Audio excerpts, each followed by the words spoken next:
Thank you for joining Wars of the Rosies. As we continue with part 4, The Glory of the Guilds, from Orders of the Quest The Holy Grail, by Manly P. Hall. The Glory of the Guilds.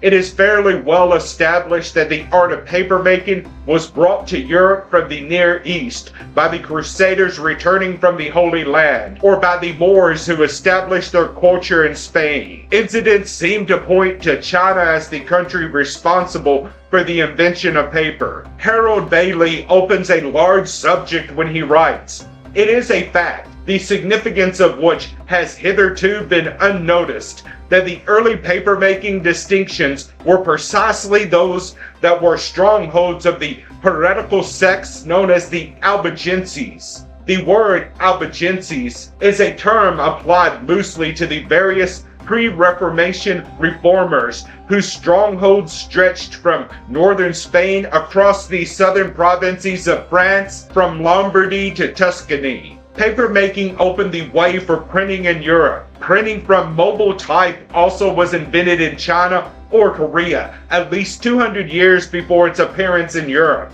The histories of European papermaking and printing are exceedingly vague. Almost nothing is known of the circumstances leading to the production of books in the West. Bailey made an extensive study of the watermarks, headpieces, and colophons appearing in early books. He is convinced that these indicate the existence of a secret religious tradition or spiritual community by which these artisans constituted an esoteric fraternity or brotherhood. The persecution of the Albigenses scattered the masters of the sect over the entire continent.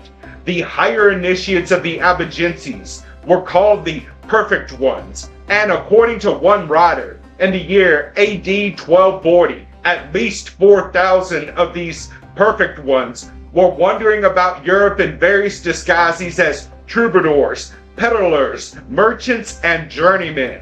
These artisans and craftsmen established themselves in their chosen crafts and trades, and from them descended many distinguished printing establishments. That these printers were members of a secret order explains a situation otherwise completely incredible. In the great period of the publication of books and tracts dealing with alchemy, Kabbalism, magic, Rosicrucianism, and the projected reformation of the arts and sciences, an unusual situation arose. Most of the books were published anonymously or under pseudonyms. In many cases, elaborate ciphers were incorporated into the text, and curious emblems and symbolic figures were introduced.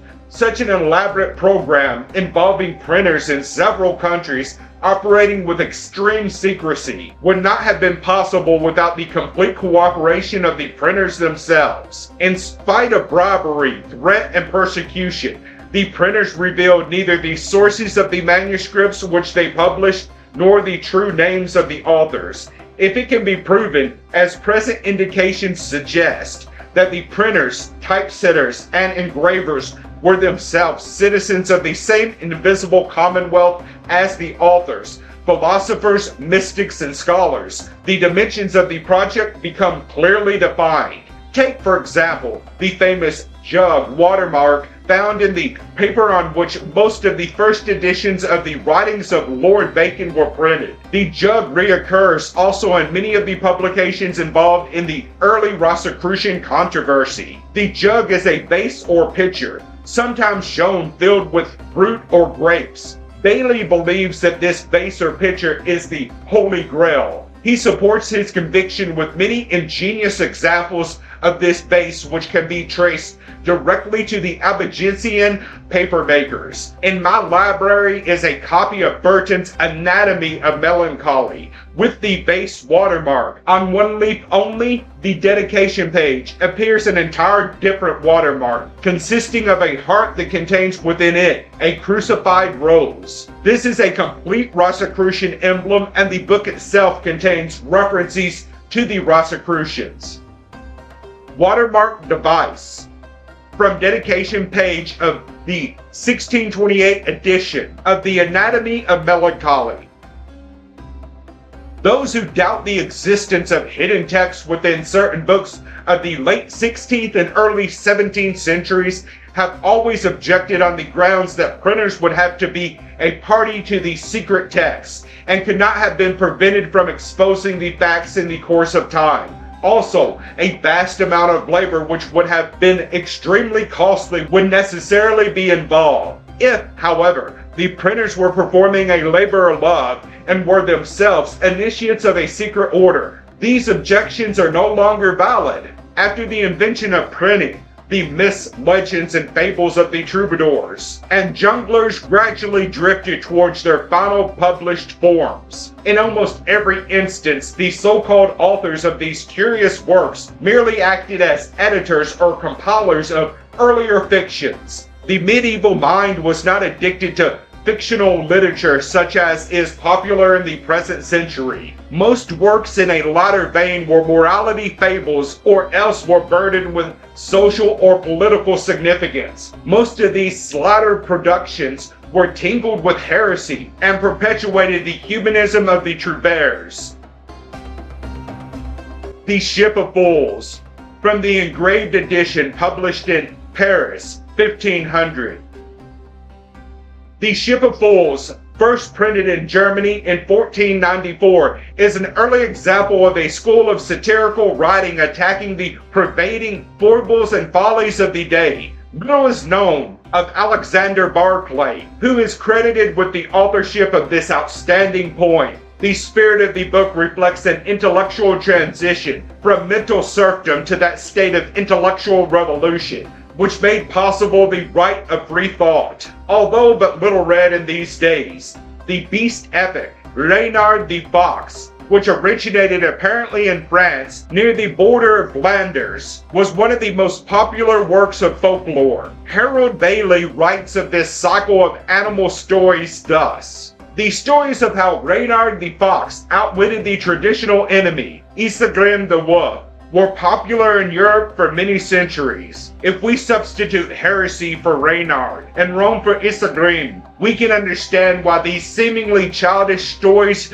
enjoyed such an immense vogue. These heretical foxes, percipiently said, Gregory IX, have different faces, but they all hung together by the tails. Unfortunately, the French originals of these stories are lost, but it is safe to assume that they originated in the 13th century among those same troubadours who found so many adroit meanings of discomfiting the monkish orders. The Dance of Death is the name generally given to a series of pictures and moral compositions intended to remind the thoughtful of the impermanence of material dignities and honors. The symbolism originated in pagan antiquity, but the development of the theme is now associated with Swiss artists working in Basel in the late 13th and 14th centuries. The version seen here is referred to as the Basel Recension. It seems to me that this cycle of morality emblems is part of the humanitist motion. All the designs point to death as the destroyer of the artificial preferments bestowed by wealth, heredity, and political conspiracy. The rich and the poor, the giant and the small, the high and the low are called from their various preoccupations by the drums of death. No one is immune, and thus all ambitions are part of the passing vanity of the world. The pictures preached a powerful message against privileged classes and recommended that the human being dedicate his life to the accumulation of those spiritual treasures which could not be taken from him by the capering skeleton. In death, the Pope and the peasant, the king and the beggar, danced together to the pipes of the unwelcome musician. The English legendary hero Robin Hood, the last of the Saxons, arose in the first half of the 14th century. This bold yeoman is said to have flourished at the time of Richard Coeur de Lion, and as the legends grew, this outlaw became the culture hero of the bourgeoisie, as King Arthur was the culture hero of the aristocracy. Robin Hood was an operating humanist. Not only was he a Saxon against the Normans, but he stole from the rich and gave to the poor. He was devoutly religious, but found immense satisfaction in purging plump abbots and pompous clerics of all degrees. He stood for the free life and was distinctly the Superman of his day. Here again, the storytellers preached a gospel of equality and democracy, and strengthened the love of liberty in the hearts of all just men. Maid Marian appears much as in the romances of the troubadours, and in the development of the secret fraternities of the Greenwood. We have a parallel with the courts of love and honor, sung by the minstrels of Brittany and Provence. From a new light on the Renaissance, printer's ornament representing the court of love of the troubadours, in the form of a walled garden with strange flowers. The mystic rose dominates the design.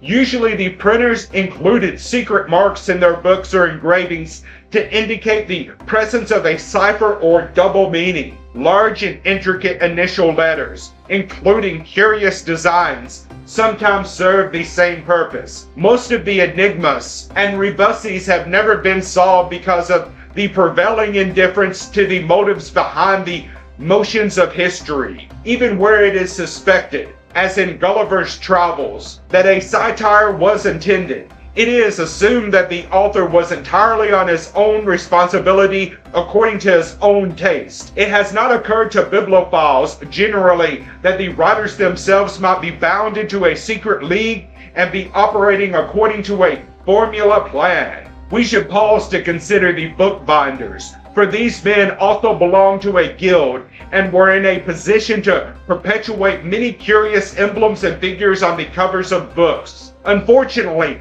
bindings are more fragile than the contents of the volumes, and only in museums and very large private collections can the student examine a representative group of original 15th and 16th century book bindings. The traditional designs and ornaments include symbols known to have belonged to the Albigensian cult and the secret societies dominating the traditional period in European culture.